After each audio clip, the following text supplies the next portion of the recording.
taking 3 months off saying I'm not hustling, I'm not making no bread because it's already been stated to me it's not a money thing. Okay, okay, so I'm going to put off 3 months, my family, just getting the hustle on, do what I got to do just to be seen. Okay, if I go out there and when I get there, if I'm told when getting on the bus and rolling that handed a schedule of saying, well, we didn't bring an extra promotion person so that you could have a seat on the bus. And you say, oh, okay, so what's that entail? So this is the daily duties.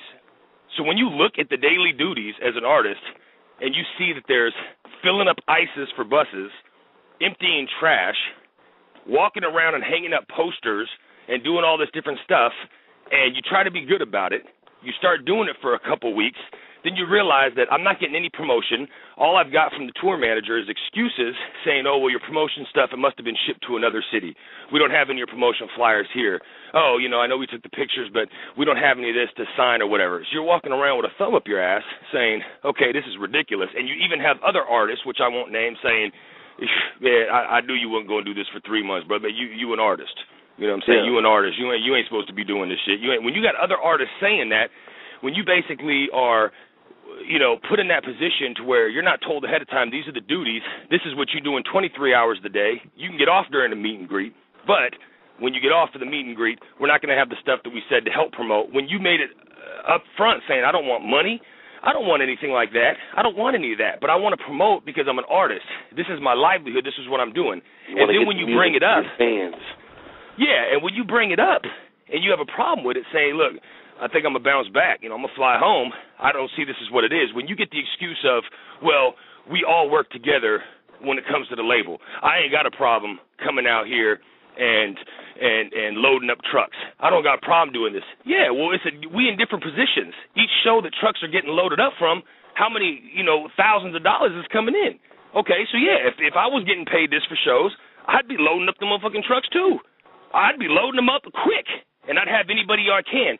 So if you go out there and realize that this is what you're supposed to be doing, but wasn't told this ahead of time, when you out there doing that, and then it's, oh, not even offer, you know what, we're going to actually break a couple dollars, man, because this is work. This is what you do.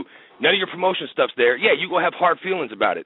So when you realize and you fly home on your own dollar, say, fuck it, I'm going to fly back, you know what I'm saying, catch a flight out of town. When you get back and realize that one of the main people calling your shots is pissed, behind the scenes mad at you because, oh, man, this cat don't want to do this, or, this cat did this and that, or I got to bring another promotion guy in now, and this is, when you realize that he's holding grudges against you for that, yeah, you know what I'm saying, there are certain issues and there's problems because that ain't how you handle business anyway.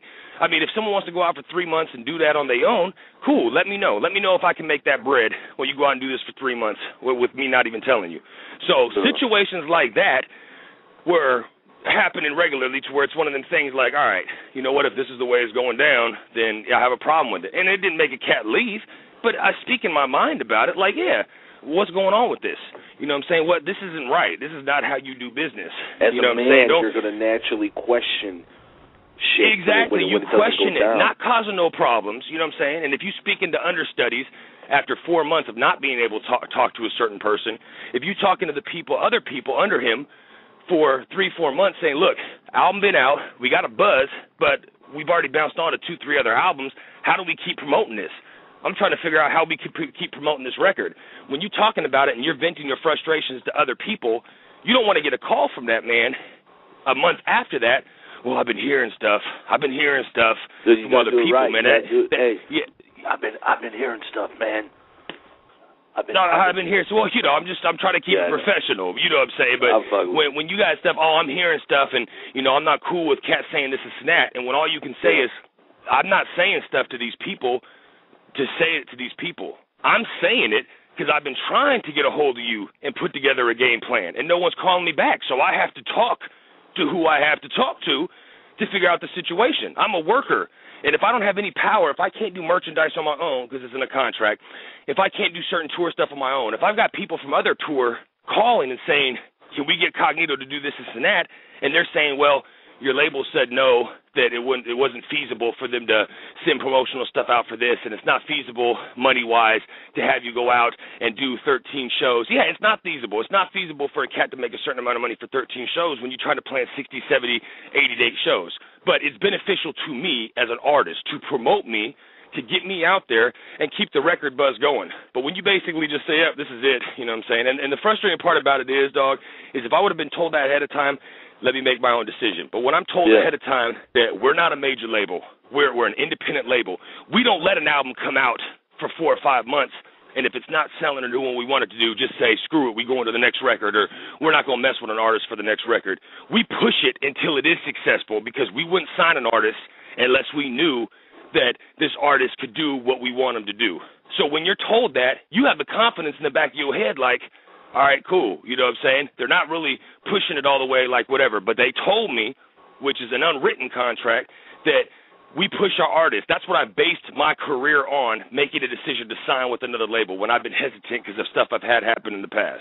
So when you have that in the back of your mind, this is what we're going to do, but you're not seeing it, when you're told that, oh, with the way we keep our artists busy and keep the grind going, we going to mind fuck you. We going to mind fuck you. Exact words. We going to mind fuck you. It's going to be so big, promoting this and that. But don't have nothing. When you got a publicist assigned to you, but don't have one interview set up, when you have a publicist assigned to you that you're trying to call the publicist like, look, I got people hitting my Twitter.